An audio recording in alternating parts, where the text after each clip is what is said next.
Hello there, and welcome back to another video. And today I will be unboxing, speed building, and reviewing the second model of LEGO set number 31088, Deep Sea Creatures from LEGO Creator 3-in-1.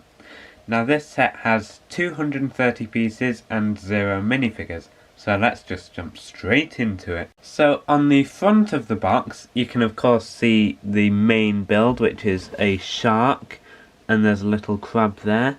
And then of course you can also see the alternate builds with the anglerfish, I think that's what it's called, and the squid.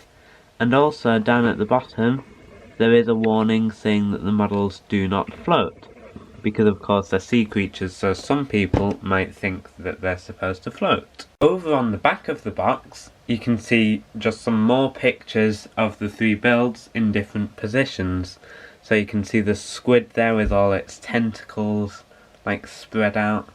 You can see the shark looking really cool with the crab waddling along sideways.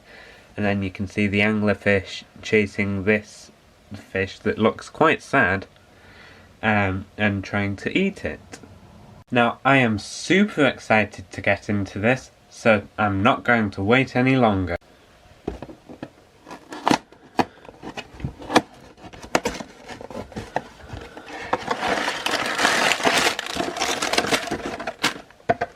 Here's everything that came inside the box. 3 unnumbered bags of Lego.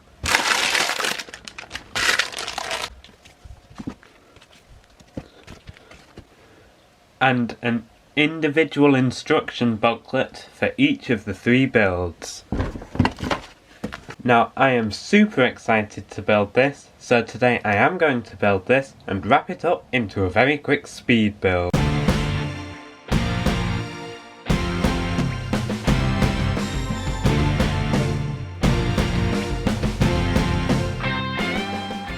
Here is the completed build. Build time today was just over 17 minutes, and let's just jump straight into it. So the first thing you build is this little fish. And to be honest, I'm not sure what I think about this, because when I first saw the set, I thought it just looked like a bunch of random parts again, but then when I saw it a bit later, then it actually looked quite good, but then when I actually built it, it again just seemed like a jumble of random parts. And now I'm looking at it, and it doesn't seem too bad. So yeah, the front is good with the eyes, the nice scared eyes, and this shaping with the 2 fins. But then it's more when you get to the side, because it's quite hard to see this on camera, but it's actually a square, then a circle, then a square, then a circle, then a square, then a circle. That's how it's built up. That could be a choice, but it just makes it seem a bit random and just like they threw some parts together. It does have this nice fin that can be raised and lowered, and that's nice. And it has this nice tail as well. So yeah, it's okay, but it's not great. However, the anglerfish is great. Now, this is just a really great build. It's got lots of really nice shaping.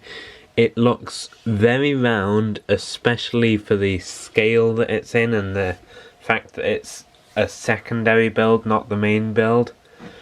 And it does have a fair amount of posability. This fin up at the top can be moved up and down, that's on a ratchet joint.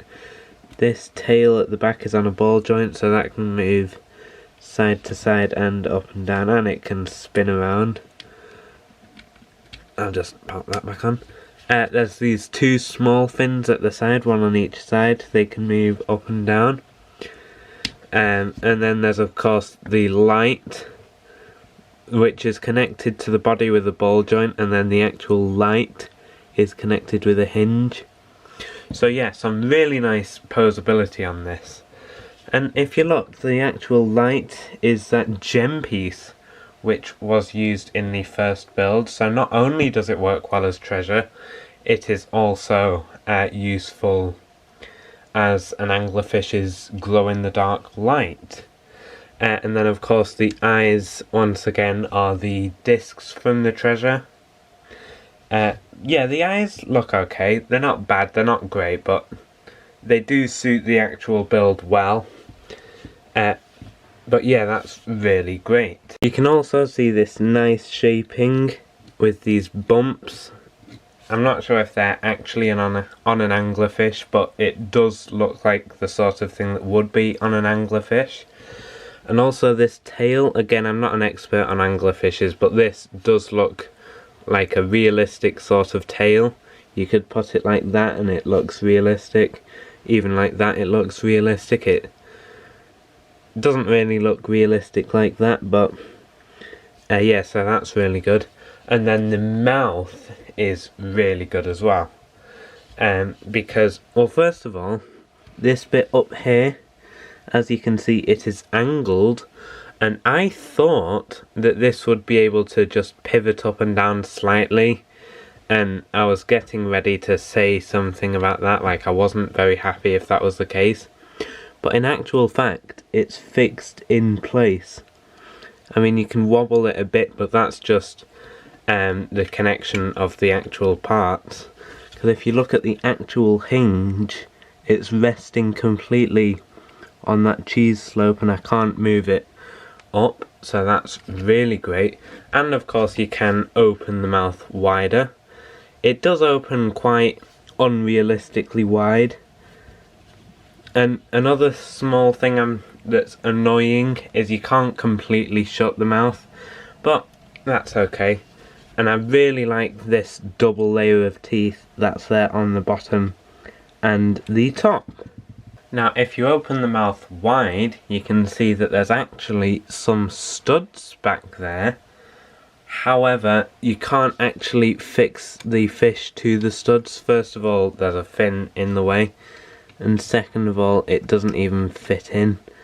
But I'm sure with some modification you could get it in the mouth. All in all, I think this is a great rebuild to a great set. Now like I said, the fish it's okay, it's not the best thing in the world, but this anglerfish I absolutely love. Now I especially love the shape, considering the small amount of parts and the small size. Like, I can fit it in my hand almost completely, and it's just like the tail sticking out. If I put that down, it's just, yeah, so it's very small. There is a lot of movement in the eyes. You can lift those right up, and I mean that's not the best, but it is a really good angle when it's like that. And one other thing that isn't great is the spare parts.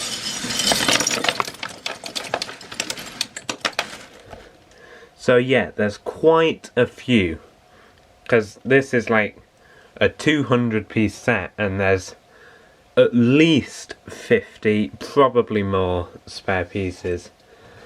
And there's some that you could probably do something with. Like, they could easily just make another small seabed area for the fish to chase through. Like, they could just put that there, add another couple of rocks there. It's not much, but it would reduce the amount of spare pieces. But I do still think that this is really good, despite that fish and the number of spare parts. It's a really great set. Thanks for watching, and I'll see you next time.